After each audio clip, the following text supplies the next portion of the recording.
Gente, a Elizabeth vai poder falar para vocês com mais propriedade do que eu sobre a política de assistência social do Estado. Obrigada, Cris, pelo convite. Obrigada pela parceria. Nós estamos conversando desde novembro, né? Que quando em novembro eu já era secretária de Desenvolvimento Social, mas o próprio Matheus pediu para eu também assumir o Servas, num momento curto. Né? Eu fiquei 3 meses só no Servas, mas falei, Cris, vamos fazer essa transição. Gostaria só de falar um pouco que o Servas é parceiro da SEDES. A SEDES é a Secretaria de Desenvolvimento Social do Estado de Minas Gerais, e ela é responsável por 7 políticas. A primeira delas é a assistência social, que trabalhamos um pouco diferente para a Cris, porque no Brasil nós temos o Sistema Único de Assistência Social, onde somos o governo federal, o Estado e os municípios fazem parte desse sistema. Então, quem executa todo o trabalho de assistência social no governo são os municípios. Nós os apoiamos financeiramente, apoiamos com apoio técnico. Mas também fazemos alguns trabalhos, e esses trabalhos têm muito a ver com a parceria do Servas. Também a segunda política que está na SEDES é uma política de direitos humanos, que também tem muito a ver com assistência social, porque a gente trata todas as violações de direitos daquele ser humano, que acaba sendo esse ser humano que o Servas também atende. Temos também a qualificação profissional, geração de emprego e renda e inclusão produtiva, que nós acreditamos, né, Cris, que o melhor projeto de assistência social, de desenvolvimento social, é o emprego. Mas, para isso, a gente precisa qualificá-los. Então, aqui eu queria fazer um grande parêntese, antes de continuar falando que é a SEDES, que nós estamos fazendo um grande plano de enfrentamento à pobreza em Minas Gerais, com principalmente 2 pilares. O primeiro pilar é capacitação profissional, geração de emprego e renda, inclusão produtiva, e o segundo pilar é a primeira infância. Porque, se não trabalharmos a primeira infância, essas crianças serão os pobres do futuro. Então, a gente está trabalhando nesses 2 pilares. Que o Servas é parceiro também nosso na execução desse projeto. Mas também não só. Nós vamos entrar também com a questão da habitação. A questão habitacional é muito séria no Brasil hoje. Principalmente, isso ficou muito evidente com a pandemia do Covid, a falta de habitação decente para essas pessoas ficarem. Então, a habitação também é sob responsabilidade da SEDES. Temos também o esporte, que, além do esporte de rendimento, nós trabalhamos o esporte para essas pessoas em maior vulnerabilidade como um esporte inclusivo. O esporte pode trazer também a evolução dessas pessoas para melhorarem suas vidas. Temos também o que a gente chama de segurança alimentar, que é a pessoa se alimentar dignamente. A gente começa com as cestas básicas, que é muito que todo mundo conhece, mas a gente evolui também para uma alimentação mais saudável. Também incentivando os municípios a fazerem hortas comunitárias perto da casa dessas pessoas, para elas terem comida mais saudável. A outra questão também é implementando cozinhas comunitárias, onde podem ser fornecidas também alimentação mais saudável. E um projeto que, para mim, é muito caro nessa segurança alimentar, que chama Banco de Alimentos, onde eles reaproveitam os alimentos da agricultura familiar, aqueles que não servem para comercialização, dos ceasas e também dos supermercados. Aquelas frutas que, às vezes, estão um pouquinho amassadas, alguns legumes, isso é revertido por esse banco de alimentos que processam e é fornecido para essa população mais vulnerável. Que também a Cris tem uma grande parceria com a gente, né, Cris? Aliás, o Servas está conjuntamente, nós estamos conversando sempre. Temos também, agora, uma secretaria específica da mulher. É uma coisa que nós não estávamos prevendo, ela ficava junto dos direitos humanos, mas na reforma ela foi incluída como uma subsecretaria. No olhar da mulher, se ela é mais do que 50% da nossa população, e ela ainda tem algumas coisas, e na questão da vulnerabilidade, esse número passa para 68%. No nosso cadastro das pessoas que recebem, em Minas Gerais, menos de R$ 218 per capita, que esse é o limiar de corte para a gente falar pessoas abaixo da pobreza, 68% são mulheres. Então, nós temos que pensar o olhar dessa mulher, porque o emprego para uma mulher é mais complicado para um homem. Se ela tem 2 filhos, nós temos que pensar em todas as outras políticas agregadas para deixar essa criança, para desenvolver essa criança para ela poder trabalhar. E o Servas é esse nosso parceiro muito grande nessa qualificação profissional, também na geração de renda. Então, a gente tem uma parceria muito grande. Mas eu falo para vocês o seguinte, nós também queremos ofertar para vocês, nesse grande plano, eu não quero ofertar indicadores de impacto junto com o Servas para ser utilizado no ESG das empresas. Porque o grande desafio que a gente vem pesquisando é que no S de social não estão sabendo fazer esses indicadores de impacto que podem ser os resultados. Então, nós estamos criando nesse esses indicadores, e o Servas pode ajudar esses indicadores, Cris, que nós vamos fornecer para vocês, para captar para as empresas. O que nós queremos nesse fornecimento é só os dados dessas pessoas que saíram da pobreza, para serem essa ação conjunta de diminuição na pobreza do Estado de Minas Gerais.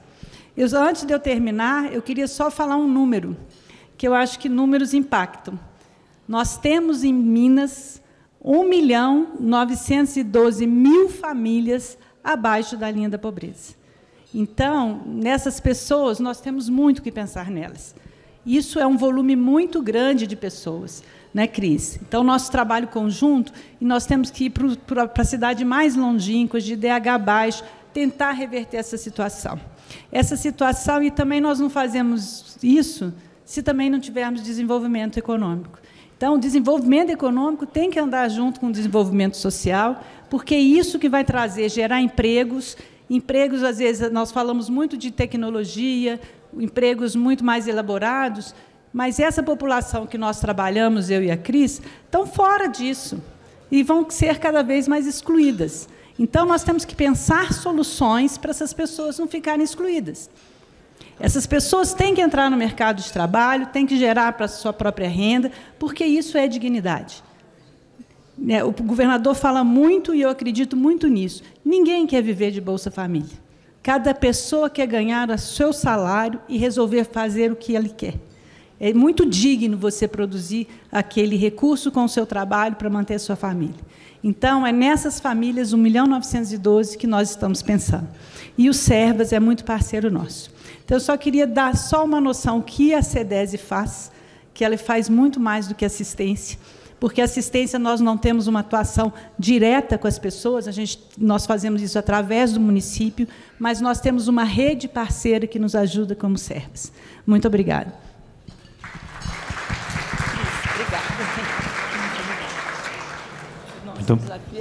Muito obrigado, minha prezada secretária.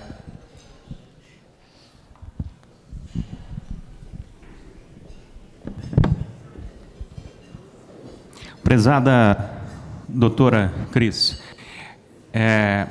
eu também estava atento, escutando aí sobre a sua apresentação, de modo geral, o que você falou.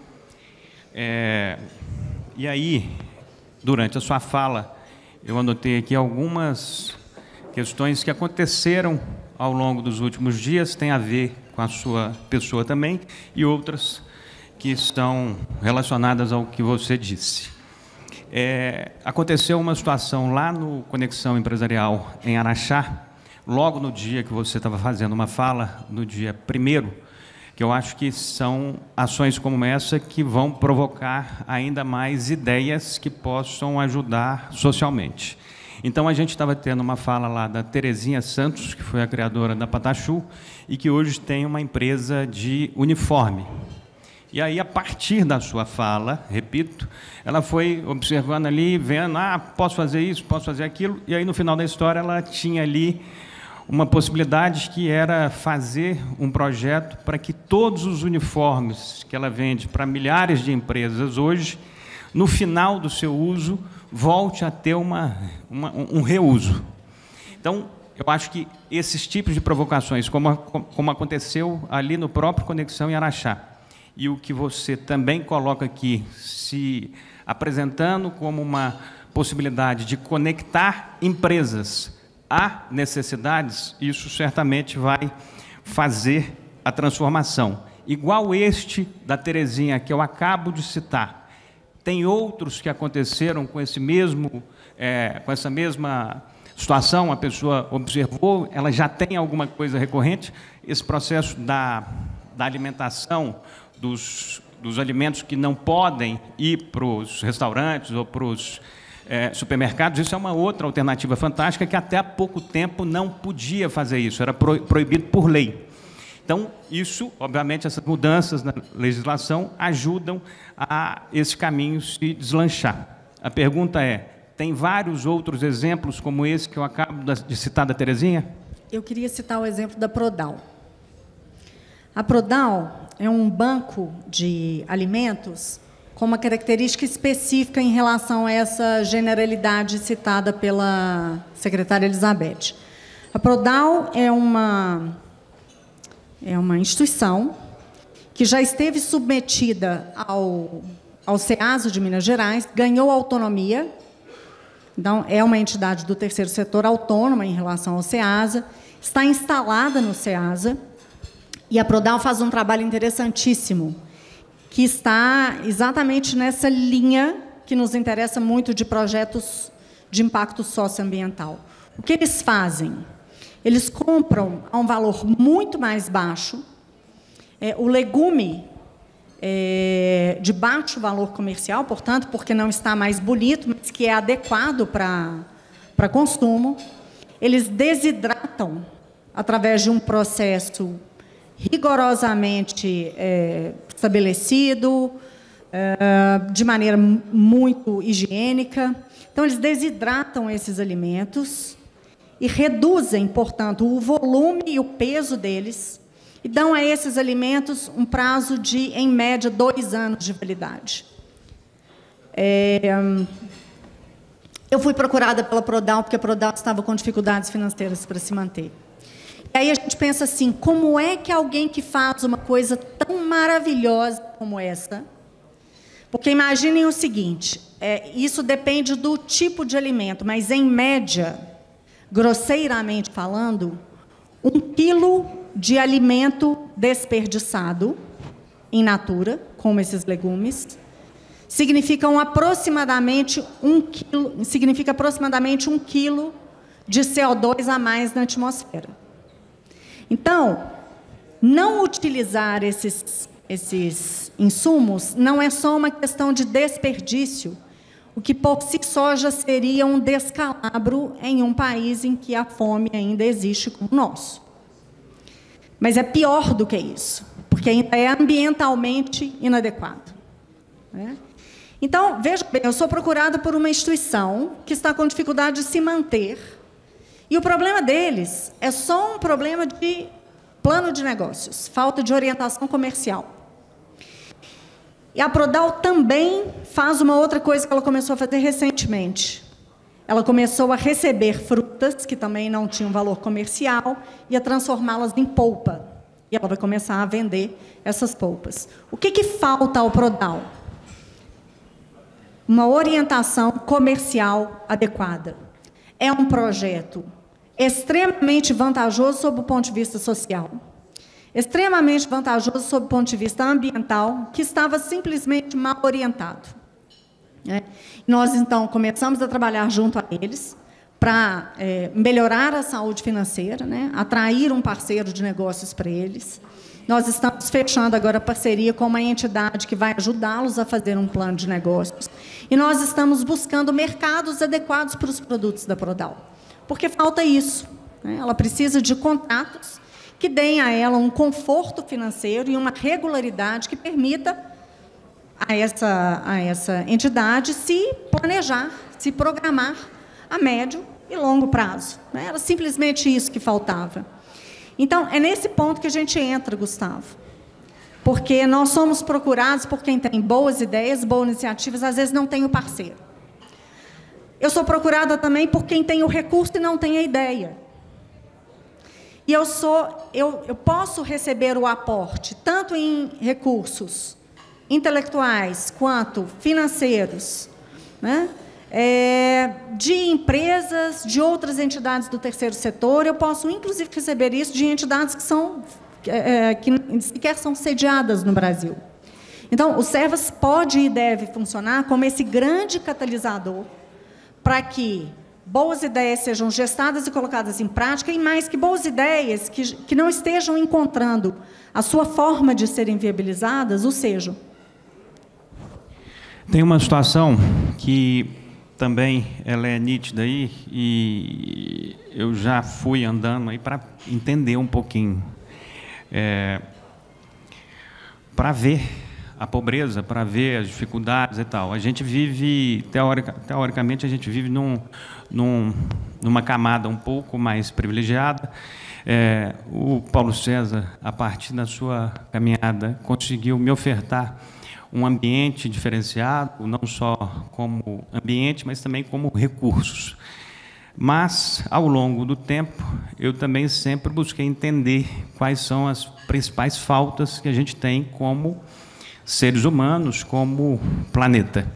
E aí fui buscando um entendimento mínimo. O primeiro lugar que eu fui aí e que vi uma pobreza muito grande, muito intensa, foi na Índia. Eu passei alguns dias lá por outras razões e consegui também ter uma percepção muito clara desta falta, e nós estamos falando de bilhões de pessoas. Tive com o Paulo César em um outro local que também impressiona pela questão visual, que é Angola, não só pela questão da diferença de cor, mas também pela falta, pela pobreza e pelo tipo de padrão que você tem ali. Tive a oportunidade, prezada doutora Cristiana, de conhecer um pouco melhor algumas realidades, por exemplo, como é o caso do aglomerado da Serra, em Belo Horizonte, e passei um dia inteiro no Morro do Alemão, no Rio de Janeiro, para mim poder ver aquilo ao vivo. E vi coisas completamente malucas. Então, você tem coisas que machucam bastante, por exemplo, casas no Morro do Alemão, em que as pessoas, ao invés de entrar por uma porta à sua frente, entravam dentro de um bueiro. Então, a pessoa abria a porta para entrar para baixo. Enfim, isso deve causar uma realidade mental e social intensa. Ao mesmo tempo, a gente está vendo uma série de evoluções, principalmente nesses grandes aglomerados, nessas grandes favelas, de profissionalização. E aí entendo eu que vai sair muita coisa boa. Certamente tem muita coisa ruim, mas vai sair muita coisa boa. E aí eu estou falando de música, eu estou falando de esporte, eu estou falando de empreendedorismo. E aí você tem várias ações, e eu estou acompanhando isso também, que estão sendo feitas em São Paulo, no Rio, aqui em Belo Horizonte. Como é que o Servas, que é uma entidade que busca reforçar essa atitude da solidariedade, essas ações que possam melhorar o conjunto, vocês já estão com esta realidade das favelas, por exemplo, em Belo Horizonte, também no radar e atuando conjuntamente? Sim, isso está no nosso radar. Agora, a questão das favelas é bastante complexa, Gustavo, porque... e eu acho que eu posso falar isso com alguma liberdade aqui, né? Embora seja um tópico um pouco... É um tópico delicado, né? Há outras questões a se considerar, não é só a questão da pobreza, né? A gente tem bolsões em que há um poder paralelo instalado. Então, o Servas é uma estrutura muito pequena, né? Eu não tenho 30 funcionários trabalhando para mim. Tocar na realidade desse sistema, e é um ecossistema efetivamente muito complexo, demanda um conhecimento muito profundo dessa dinâmica do poder nesses lugares, né? Então, isso está no nosso radar, mas eu preciso aprender muito antes de realizar alguma ação dessas, não é? Porque... E isso é uma coisa que pode parecer paradoxal, mas não é tanto. Se a gente falar em uma ou outra política pública que deu errado aqui na experiência histórica recente, a gente vê que esse risco é grande. Quando a gente toca em um sistema muito complexo, sem ter um conhecimento profundo e um grau de reflexão muito grande a respeito de como agir, nós corremos risco de errar. E quando a gente erra em assistência social, nós podemos ser indutores de efeitos que são o oposto daquilo que a gente pretendia, né? Então, Gustavo, antes de tocar nesse universo, eu precisarei aprender muito. Espera aí que eu acho que a nossa secretária quer fazer um reforço ali. Eu só queria falar que nós temos uma parceria com o Gerando Falcões, nós já temos um termo de cooperação, e que em breve, em agosto, nós vamos iniciar uma grande parceria e nós vamos fazer esse piloto em 3 favelas da região metropolitana. Então, o governador deve lançar isso agora. Eu não vou dar mais notícias, porque eu vou deixar para o governador falar, mas essa parceria com o Gerando Falcões, ela já vem sendo construída, já vem há uns 5 meses, e ela já vai ser relançada agora em agosto, que nós vamos ter essa expertise aí de como trabalhar nesses grandes aglomerados urbanos. Bom, agora a Beth me deu um alívio muito grande, porque eu não queria dar o spoiler da secretaria dela, né? Agora, já que ela falou, a gente pode falar. Então, nós tivemos uma reunião, né, Beth, com o governador e 5 representantes da Gerando Falcões. Eles têm uma expertise extraordinária. Eu toquei nessa questão do tamanho das comunidades, porque a Gerando Falcões, por que ela ainda assim faz um trabalho que pode impactar enormemente no Brasil? Porque cerca de entre 65% e 70% da população que vive em comunidades no Brasil, vive em comunidades de até 400 domicílios. Então, mesmo não trabalhando nos aglomerados maiores, ela consegue grandes resultados.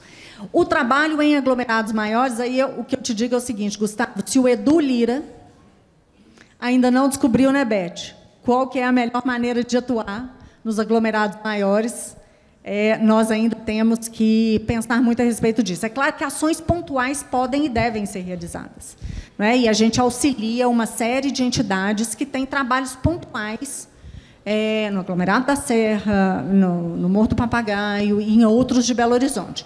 Mas um trabalho com um intuito mais sistêmico de combater os problemas mais fundamentais desses lugares, nós não temos ainda. A notícia que você deu é muito boa. O SEBRAE acabou de fazer um diagnóstico do empreendedorismo em comunidades no estado de Minas Gerais. É um diagnóstico muito rico, eu assisti a reunião a respeito disso. Foi feito em parceria com a SEDES, o tenente Melo está aquecendo aí comigo, porque foi feito com o apoio da Secretaria de Desenvolvimento Econômico. E o diagnóstico é encorajador, né? Há muito empreendedorismo dentro das comunidades, ele pode e deve ser estimulado, talvez seja a melhor maneira de entrar em uma comunidade, oferecendo oportunidades de capacitação para o desenvolvimento econômico acontecer de dentro para fora. Está claríssimo, minha prezada doutora Cris. A gente já está chegando aqui no nosso encerramento. Eu vou citar aqui, antes de te fazer uma pergunta sobre o que você espera realmente deixar como resultado da sua caminhada no Servas, quais são as formas de participação. Eu queria lembrar aqui 2 empresas que têm também ajudado muito nesse processo de desenvolvimento social e de ações solidárias.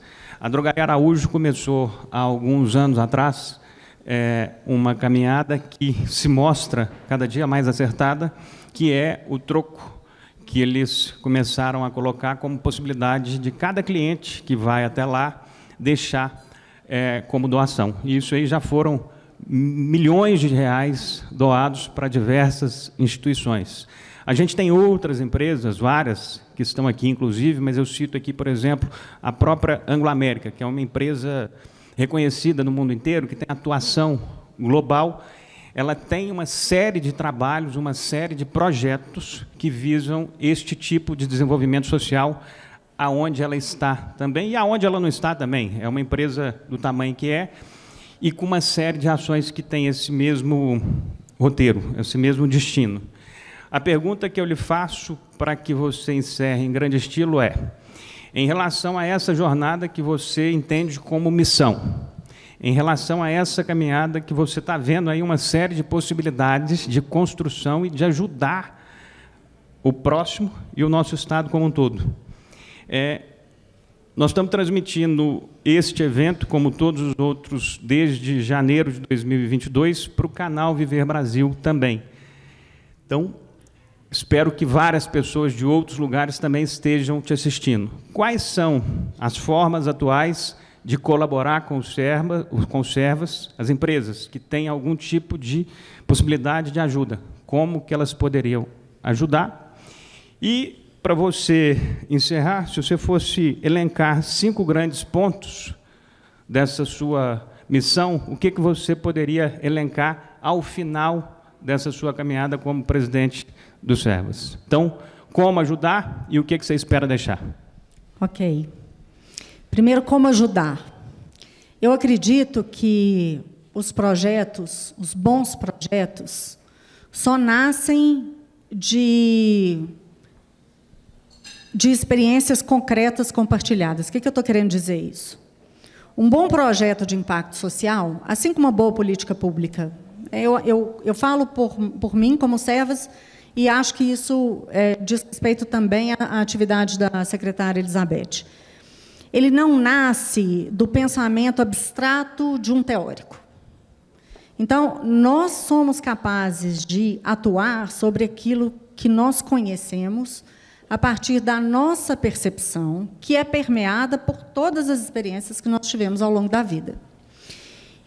Então, o grande papel dos Servas, nesse sentido, é o de colocar em uma mesma mesa, como eu mencionei mais cedo, quem precisa da assistência, a Prodal, por exemplo, com alguém que seja capaz de pensar numa solução para o problema dela, com alguém que seja capaz de financiar.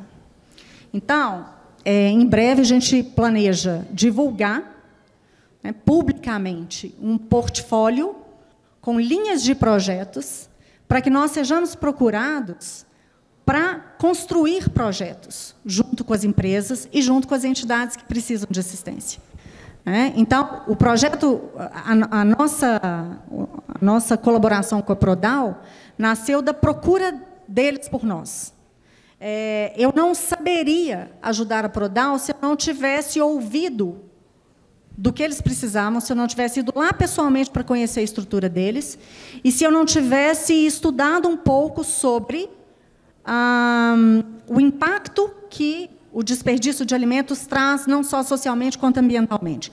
Então, é desse encontro e compartilhamento de experiências e de uma intenção firme de atuar na direção de objetivos sociais que sejam corretos também ambientalmente e corretos culturalmente, que vão nascer grandes projetos. Então, a gente pretende divulgar linhas de projetos que possam ser abraçados, e nós queremos desenhar, junto com as empresas, projetos que satisfaçam aos princípios da empresa. Então, por exemplo, eu tenho, você mencionou aí 2 parceiros. A Drogaria Araújo fez a opção por um tipo de programa, a Anglo American por outros. Por quê? Porque essas empresas, por causa da sua cultura interna, por causa do mercado em que elas atuam, elas têm necessidades e expectativas, em termos de política de ESG, diferentes entre si. A boa notícia é, nós podemos ajudar todas elas. Então, por exemplo, aquilo que a Drogaria Araújo hoje faz, e que esbarra em um problema que nós já diagnosticamos, que acontece na Drogaria Araújo, que acontece no Super Nosso, que acontece em outros lugares, muitas vezes o funcionário do caixa não pergunta a respeito do troco. E aí, o que nós já fizemos? Não é de ignorar. Nós estamos acabando de formatar um treinamento para que essas empresas que trabalham com o troco solidário recebam o nosso treinamento para que os seus operadores de caixa sejam conscientizados do impacto do troco social e para que o volume arrecadado pelo troco social aumente. Tá? Então, é isso. Eu fico com receio, às vezes, da minha fala parecer muito teórica, não é, gente? Mas é porque, realmente, bons projetos não são construídos com base em achismos. Bons projetos são construídos com base em necessidades concretas, experiências concretas e expertise. Sem isso, nós corremos um risco muito grande de errar. Vou dar um exemplo para vocês de como uma política pública ou um projeto pode ter um resultado negativo. a uma cidade no interior de Minas, em que o prefeito, uma vez, resolveu ser muito bonzinho. Ele falou, não, as pessoas que constroem casas, normalmente chegam ao final da construção já endividadas, e aí, já endividadas, elas têm dificuldade de se mudar e começar a pagar o IPTU da residência. Então, eu vou isentar do pagamento de IPTU quem não chegou ao final da construção, ainda que já tenha se mudado para essa habitação. Qual que foi o resultado dessa política pública? Uma cidade cheia de casas sem reboco e sem pintura. E aí, para reverter isso, imaginem a dificuldade, porque o cidadão já recebeu o benefício. Ele não quer abrir mão daquele benefício. E aí, criou-se um problema enorme de uma cidade com um número enorme de casas mal acabadas. E as casas mal acabadas são um ambiente mais adequado para as pessoas viverem? Não. Sob o ponto de vista urbanístico, isso é adequado? Não. Mas por que algo foi feito nesse sentido? Porque o prefeito achou que era uma boa ideia. Ele achou que estava ajudando as pessoas. Então, achar que está ajudando as pessoas de uma maneira que não é pensada em termos de dados concretos, de outras experiências, de expertise adequados, resulta em políticas públicas inadequadas e em projetos que não encontram bons resultados. Então, essa é a minha resposta à primeira pergunta. Eu queria deixar, ao final do meu período na presidência do Servas, Gustavo, uma coisa que acho que engloba essas 5. Ao final da minha presidência, ao final do meu mandato, eu quero deixar um Servas extremamente fortalecido pelo número de parcerias que ele criou com a iniciativa privada, como uma entidade que efetivamente caminhou cada vez de maneira mais consolidada de um financiamento público para um financiamento privado. Porque, gente, nós estamos na idade da pedra, por mais iniciativas maravilhosas que a gente veja. Eu vou fazer um convite a você. Se alguém de vocês estiver próximo de fazer uma viagem a Nova York, vá ao Metropolitan. Assista uma ópera. Abra o livreto. Na primeira página, na contracapa, vocês vão ver as doações para cada temporada. Não é para a construção do edifício do MET, não. É para cada temporada. A nossa sociedade civil ainda participa muito pouco das soluções para os problemas sociais. Então, em grande medida, está na nossa cultura a responsabilidade por essa pobreza que nós ainda temos. Nós somos cidadãos bastante atrofiados por um paternalismo que existe culturalmente entre nós, latinos, de esperar que todas as soluções venham do Estado. Eu espero que, cada vez mais, o indivíduo e a empresa atuem para a solução dos problemas públicos e que isso se reflita, ao final do meu mandato, em uma enorme participação da sociedade mineira em grandes projetos a serem realizados com a ajuda do Servas. Obrigada, gente. Muito obrigado, doutora Cristiana. Parabéns pelo trabalho. Gostaria de, antes de finalizar, agradecer novamente às nossas empresas que apoiam o Conexão Empresarial, a Anglo América, a Araújo, a Codenge, a Fiat, ao Grupo BMG, a Rede Mater Dei de Saúde, a MyBox, a OU Brasil, a Urbana Mídia. A cada um deles, nosso muito obrigado. Fazendo um registro aqui. No próximo dia 17, a gente tem Conexão Empresarial com o presidente da Codenge, Tiago Toscano. E, para finalizar, entre os dias 25 e 29 de setembro, ou seja, passando agosto aí, nós vamos ter a realização de um outro evento que se chama Fórum de Minas, onde a gente vai ter a oportunidade de conversar com cada uma das regiões do Estado. Então, a cada dia, segunda, terça, quarta, quinta e sexta, a cada um dos primeiros 4 dias, a região leste, oeste, norte, sul, e, para finalizar, a região central, que é a Grande Belo Horizonte, e o que ela engloba. É um evento que vai ser muito bacana para a gente entender sobre o Estado a partir de pessoas que estão em cada localidade E não tem dúvida que a sua presença e a presença da nossa secretária Beth Jucá vai enobrecer ainda mais essa informação. Obrigado a todos pela presença aqui no Conexão Empresarial. Obrigado, doutora Cristiana, primeira-dama e presidente do Servas. Estamos encerrando, então, o nosso evento aqui no Espaço MIT Porcão. Obrigado a cada um que esteve aqui conosco. E, em agosto, a gente volta com o Conexão Empresarial aqui no Espaço MIT e no canal Viver Brasil. Obrigado a todos e até o próximo.